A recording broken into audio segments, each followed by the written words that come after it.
श्री स्वामी समर्थ. स्वागत आहे आजच्या नवीन व्हिडिओमध्ये. होय भक्ता, देव तुलाच सांगतोय, एक महत्त्वपूर्ण दैवी आशीर्वाद तुझ्या घराच्या मार्गावर आहे. तुझ्या दुःखी भाग्याचा भाग्योदय करायला देव आला आहे. आज दुर्लक्ष करून चालणार नाही.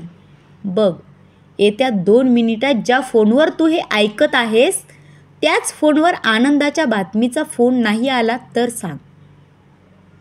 स्वामी म्हणतात, तुम्ही ज्या गोष्टीमधून गेलात त्यांनी काहीतरी काढून घेतले आहे. तुम्ही काही गोष्टी गमावल्या सुद्धा आहेत. त्यासोबत तुम्ही तुम्हाला देखील गमावले आहे. तुम्हाला ज्या गोष्टी करायला आवडतात त्या तुम्ही करत नाही.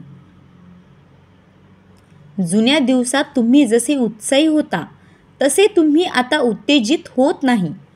पण जर तुम्ही माझा हात धराल तर माझ्याकडे एक योजना आहे. मी तुला तुझ्या आनंदासाठी युद्ध कसे करावे, तुझ्या आनंदासाठी कसे झगडावे हे शिकवणार आहे.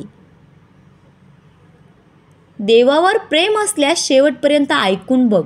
ज्या फोनवर ऐकशील त्याच फोनवर आनंदाच्या बातमीचा फोन नाही आला तर बघ, मोठी इच्छापूर्ती होईल. माझ्या लाडक्या बाळा, मी तुला तुझ्या आत्म्यासाठी मध्यस्थी कशी करावी हे दाखवणार आहे. आणि या सर्वांच्या शेवटी तुम्हाला तुमची आग झालेली तळमळ सर्व काही सुखात गुणाकाराने परत मिळेल. त्यामुळे किमान पुढचे 3 मिनिटे हे ऐकण्याचा प्रयत्न कर आणि तुझे आणि तुझ्या कुटुंबाचे आम्ही रक्षण करू. स्वामी म्हणतात, माझ्यावर विश्वास असेल तर माझे हे विचार आचरणात आण. माझ्या विचारांमधून तुला माझा आशीर्वाद प्राप्त होईल.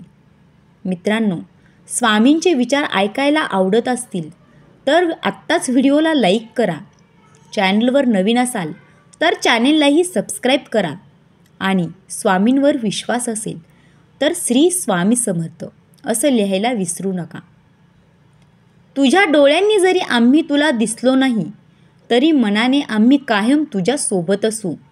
ज्याप्रमाणे चंद्र ताऱ्यांशी कधी साथ सोडत नाही, अगदी त्याचप्रमाणे आम्ही कोणत्याही कठीण प्रसंगात तुमची कधीच साथ सोडणार नाही. माझ्या भक्तांच्या पाठीशी आम्ही सदैव उभे राहू. स्वामी सांगतात, तुझ्या प्रत्येक संघर्षाची कहाणी लिहिली जाणार.